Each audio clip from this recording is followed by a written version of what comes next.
In most of my One Punch Man videos, I rarely ever even go over threats above the threat of dragon. But in this video, you trying to see what it's like to be a god level threat, a threat to the entirety of humanity? Let's get it. Look no further than a being with the disaster rank of god level. The being known as Garou, a very strong fighter, monster-ish type being that went through crazy amounts of evolutions, which is the reason why he became so overpowered. There was a point where he wasn't really god level back in these days, but he would eventually evolve into this mess. But you're going to see that in this video. Oh boy. One of the ways he's evolved as a human and turned into a monster is this occasion where he got punctured and there was a hole through his body. One can say he has regeneration and the hole will go away. Regeneration, when he lost his arm here, when he was powered up, he was able to get it back fast. Thanks to his evolving and evolution, getting new abilities, one of them being super enhanced healing. Throughout his many battles, he's absorbed all these different techniques and made his own technique. Stated here, combining techniques. There's even a theory that's saying, is this a result of monsterification? He evolves to where he develops basically cannons to thrust harder, growing extra arms, wings, and a larger body.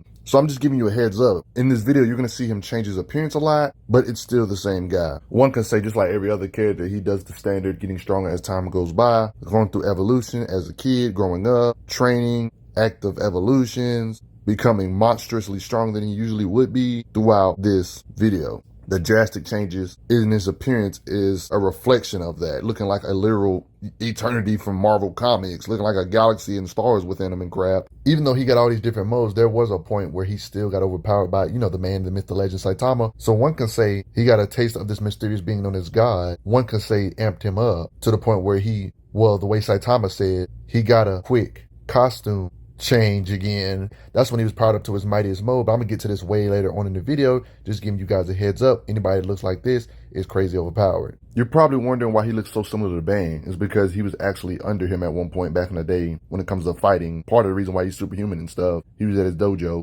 Big proof that he's one of Bang's best students, and yeah, you're gonna see plenty of evidence of that in this video. But back then in the dojo, he actually can defeat a whole bunch of Bang students. There's a lot of ways to get strong in the One Punch Man universe, and the way that he's strong just so happens to be a martial art known as the Flowing Water Rock Smashing Fist. It's because of Bang, you know Bang's a beast. Bang's water stream rock smashing fist takes knowledge of the flow of energy behind raging currents and tidal surges and recreates these within one's body. Putting this into your fist is the secret. Garou's ability instantly absorbs, you see him copying abilities right here, even in his base state, by the way. Garou's ability to instantly absorb and copy any technique is also an extension of that flow. It is explained by Take Time Master how his abilities or fighting skill works. He talks about how he repelled all of his attacks, nullified them, redirected them, and because he can read your moves, he's able to counter all of your attacks with your own power to double the damage. His focus on vital spots and joints is quite dangerous. Just like his former master, Garou has abilities that allow him to increase his statistics, called the Awakening Breath, a technique that draws from the very limits of one's body.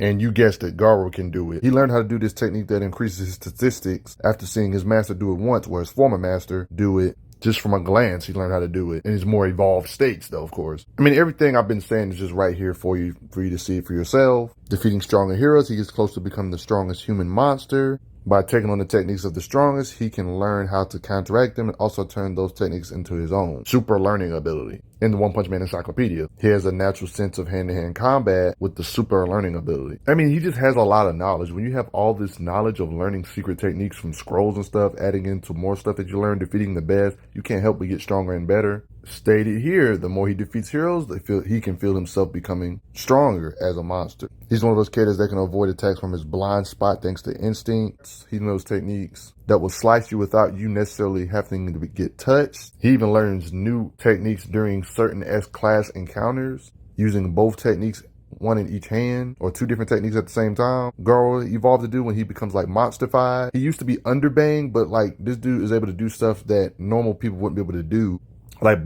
Like stated here, this secret joint technique that even a world-class genius cannot normally perform alone. Cross-Fang Dragon Slayer Fist was acquired by him subconsciously because of his evolving and modification throughout his adventures. By forcing himself through suicidal training, dojo challenges, and the hero hunts, this man was able to copy acquired physical techniques that go beyond water stream, rock smashing fist, and whirlwind iron cutting fist. He has fighting styles that target your internal organs. When he gets really God mode later on, he learns different martial arts that are even better. We all like watching our shows with good versus evil. Gar was one of the people that did that too, but he didn't like some of the stuff that would happen within the show. He was actually wanting the villain to win world domination. He was rooting for them to destroy the world, even asking when will there be a monster that actually wins. He comes to the conclusion that when good always wins in the shows, he said it's a boring and unfair. That kind of spurred him on to become the strongest monster in his universe. That's heroes and monsters. You know, in the One Punch Man universe, humans can become monsters and things of that such, so that's what he strives towards. That's why he became the hero hunter, one could say. He wants to become the strongest monster to change this scenario. I mean, this guy wanted to be a monster so bad that he would eat monster parts to replenish himself after ripping them apart in craziness. He's one of those characters, even in his humanist state, he can punch really hard or kick really hard when it comes to raw power. Like, you guys already know the deal. There's heroes in this universe. Even in heroes, there's different rankings like A, S, B,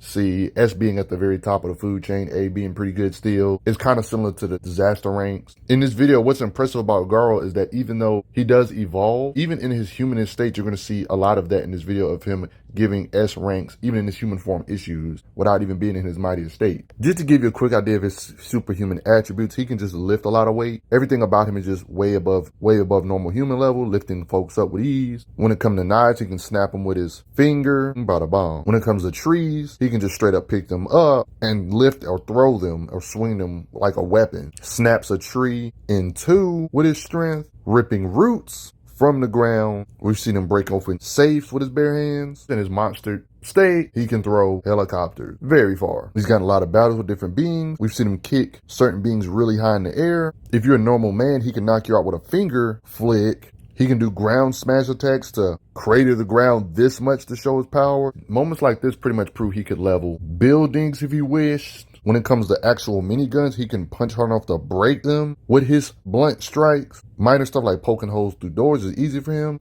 Just as a collateral of his attacks, look what he does to the ground just from the collateral of him hitting. Things like the pavement isn't safe. Remember how I told you I'm going to bring up this ranking system a lot in this video? Even in his human form, even rank 16 heroes like Tank Top Master, who's pretty high on the food chain, he's gotten in a slugfest with beings like this, cratering him into the wall with his strength. But this not miss my opinion, he really is an S-class hero he did this to. Further proving the fact that he could easily level buildings, because this guy he's doing this to, Tank Top Master, we've seen him throw actual buildings before. Leveling buildings, that's a joke. He can pulverize multiple buildings at once, and especially in his monster-fied state, one of his many power-ups he would get, blowing away those buildings is super easy to his might. In this monster state, well, powered-up state more than his base form, obviously, he kicks Saitama, which strikes so hard that they literally lift the buildings up in the air. Damaging Tank Top Master is impressive because he's pretty straightforward. He's a muscle-bound, physical-type character, strength, durability, punching power, durability. That's what he specializes in, so it's pretty straightforward being able to damage him with this fighting style.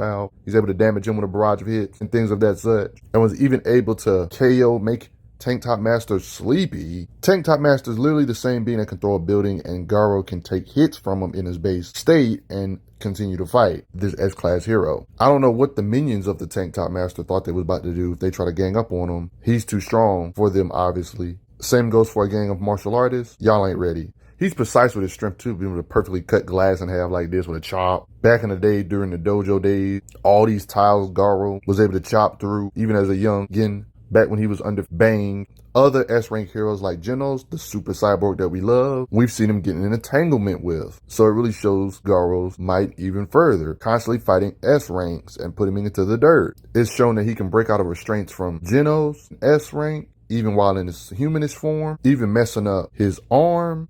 And we got other S-ranks like Metal Bat. We've seen Garou damage with his strikes, just staggering them. Beings that are top 20 in S-rank, top of the food chain type stuff, showing his martial arts skills and raw power can hang with some of the best, even in one could say his weakest state of this video, if we're being honest. Oh, what do you know? Another S-rank hero, rank 17. Garou sends him through the wall, sleep. This is when Garou was kind of powering up, getting into more of his monstrous type forms.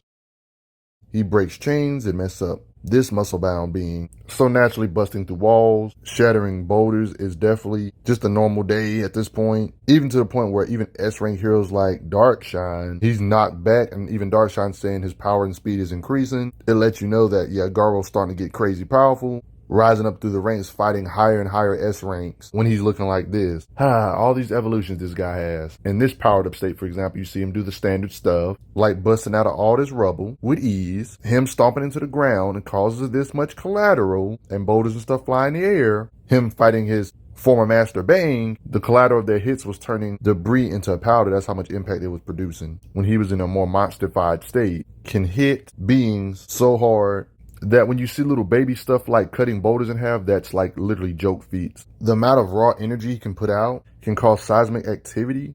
When he's fighting the One Punch Man himself, super chops Garou does causes this much collateral damage. I personally believe that he can definitely destroy mountains in his base form based on other S-tier heroes being able to do similar things like that, and him being able to fight S-tier heroes, top 10 S-tier heroes, top 20 S-tier heroes that can level mountains and stuff of that such. I think he can do this in his base form, but he has a straight on visual on screen feat of doing so in this monstered up state. Strikes Saitama with so much power that it blows the mountain apart. The mountain shattered. So not only do I think he can do it like this if he really had to, but it just pretty much confirms in his monstered up state he can obviously do it with his strikes or delete a mountain with his attacks and stuff of that such. Growing extra arms and everything, you see him cave in an entire mountain. So yeah, he can definitely level mountains in this state, but it actually doesn't stop there. He can affect the entire planet from collateral of his hits. One can say the attack was on another level because beings in another dimension feel the attack. Earth's gravitational fields was going crazy. A spatial distortion is creating a hole in the dimensional seal. All because of Garou's hits. Let's be honest. We know Garou can blow away an entire city based on the fact other S-rank heroes he can defeat can do stuff like that. Like him kicking can cause this much destruction. I mean, let's be honest. Beings that are a disaster rank of dragon, you know, the standard threat to multiple cities being. You notice when he's starting to look more monstrous, he was able to deflect attacks from this entity. Let's talk about his mighty estate when he's cosmic, looking like Eternity from Marvel. A big theme in this video is about copying techniques and how his fighting style helps him to be able to turn his opponent's strength against him. Well, just think about all this concept that I've already went over in this video. Just think about all that on drugs when he's in this super powered up cosmic state. Like seriously, he basically reminds me of some Amazo stuff from DC Comics or DC the animated Justice League Unlimited show, where he just looks at you and gets your powers and abilities. That's kind of what Cosmic Garou reminds me of. Like he's so amped up, they explain it like this. Garou's ability to instantly copy techniques and also an extension of that flow was always a theme, but now Garou has gained knowledge of all the flow of energy and all the behavior of all the forces in the universe, which is why his copying ability when it comes to techniques and strength and everything is on drugs right now. It's stated here, in martial arts, there are secret techniques. There are secret techniques that borrow the power of nature by imitating the movements of living things, though I call them modes, which sounds cooler. This is how he's able to change modes to where he changed into Saitama mode, mimicking Saitama himself, the One Punch Man himself, which is why you see him do techniques similar to One Punch Man. It's even stated here, this mysterious being known as God, he will become its avatar. That's the reason why he's so strong as Cosmic Garou. Like punches. See, the crazy thing about Garou is that he will learn your techniques and power and stuff that's such, like copying you literally. But it's almost like some whatever you can do, I can do better. I can do anything better than you type stuff, because he explains it. He may be evenly matched now, but the techniques I copy get honed to perfection at blazing speed. Soon you won't even be able to catch up to the copy. When this top tier S-rank hero, the number one of the food chain, Blast, used these techniques against him, Gravity Knuckle for example, Garou was able to copy it and was able to do the fist of gravity punches. Blast is the same being that can use portals. One could say he can teleport his punches. This is how Garou was able to do, extend his punches that far. Even if he's far away, he can kind of bridge the gap with portal creation with his punches. But enough of that stuff. How hard can he hit in this cosmic state? Yeah, he can hit harder than he's ever could. He literally has attacks called nuclear fission, to where his punches are like literal atomic bombs. Yes, you know your attacks are strong when characters that have shown to blow or split continents look impressed. Beings that previously did stuff like this are impressed with his attacks, despite their very own Blast being incredibly impressive to the planet. It lets you know the new level Cosmic Garou's at. His punches clashes with Saitama, and they create nuclear-like looking bombs. You know your punches are absurdly strong, Cosmic Garou. He's literally using different techniques, nuclear fusion and gravity knuckle, Blast technique, to increase his punching power, to create huge explosions on different like moons and stuff, to let you know how much power they're putting out. When Garou was taking on Blast, the number one hero in the Hero Association, he used these type of attacks that were hitting so hard that Blast said, if this goes on too much longer, this will be a dead planet, letting you know how much force Garou was putting out. It could threaten the planet. Now, Planet Buster time. He was punching Saitama. Blast, the number one hero, was able to read the energy, deduced that it was going to destroy the Earth. He had to figure out something that would stop this from hitting the Earth because his gates couldn't handle the energy. When Garou was copying Saitama, of course, them both doing a serious punch, the energy will shatter the Earth. It's obvious that this clearly wasn't an exaggerated statement because the energy they produced when it was redirected somewhere else, you can see that that statement really was true because the blast between these two was able to make a gap in the universe like this and took out thousands, hundreds of thousands, or even millions of stars. So not only can he level continents, it's confirmed that he can level the planet with his punches clashing with Saitama, and leveling a planet is definitely also an oversimplification because when you compare the size of suns to Earth, you realize the size of one star is astronomically small in comparison. If they can blow away thousands of suns, they can definitely destroy stars, or at least one star. That's effortless at this point. So in this hyper-evolved state, he could blow away millions of stars based on his fight with Saitama, or wherever you want to think of it, 1 billion stars, or multiple solar systems, 1,000 stars, depending on how you want to look at it. Stuff like this is kind of hard to calculate. We just know they left a gap in the universe. He wouldn't be a powerful character without energy projection, right? This guy, Garou, in the state, was able to create an actual gamma ray burst. Stated here in the lore, a gamma ray burst is an explosion that occurs at the end of the life of a massive star, and it is the largest and most powerful explosive phenomenon that has ever been confirmed in the universe. And he can actually do an actual gamma ray burst. When he did this gamma ray burst, it was even stated that it would be bad if it even grazed the ground, letting you know the threat level it had, showing that, yeah, he can definitely destroy planets with an S. But at the end of the day, he couldn't actually defeat Saitama because Saitama's the main character and he's overpowered. But yeah, he was really strong and could bust multiple stars, level solar systems and stuff of that such. Garou can. I think we all could agree it's obvious that he has fighting speed. Not only can he use other weapons other than his hands, but he also has the fighting speed to block bullets, like in this occasion, deflecting all of these bullets thanks to reflexes. Fighting speed. That's obvious. It's because he's freaking too fast. He can run at speeds where others are even impressed how he's able to move at that speeds, even though he got shot and battle damage. You know you're fast when S ranks, even when he's not in the super powered up state, he's fast enough where even S ranks, when they're fighting him, have trouble seeing him when it comes to his raw speed. He has straight line speed, but he can use this straight line speed, especially when he's powered up like this, along with his fighting speed to blitz. Like they even show the time on the clock on which he's getting this stuff done to show how much he's able to accomplish with alarming speed, blitzing through all of this in less than a second. It's moments like this that imply that he's faster than the speed of light when they show the actual clock on the screen, like via narration, to show what they're able to accomplish in less than a second. Like they're zigzagging all over the place, this much zigzagging, all in less than a second, looking like a darn constellation, moving quite a bit of distance in a very short amount of time. When he's more in the powered up state, it shows his speed. Like you see all them lights behind him, he's the reason for all of that because of speed. He was slugging it with this being known as Flashy Flash. But all of this madness could be just me. What do you guys think? Do you respect this being? Oh boy. But before I get going, I gotta say thanks for the donations, everybody. Helps out a lot. Respect Garou, especially in that cosmic state. I'm glad you are enjoying your time on the channel. Make sure you check out the playlist on the channel to see other How Strong videos. If you like what this channel is offering, make sure you hit that subscribe button, and I will see you guys later.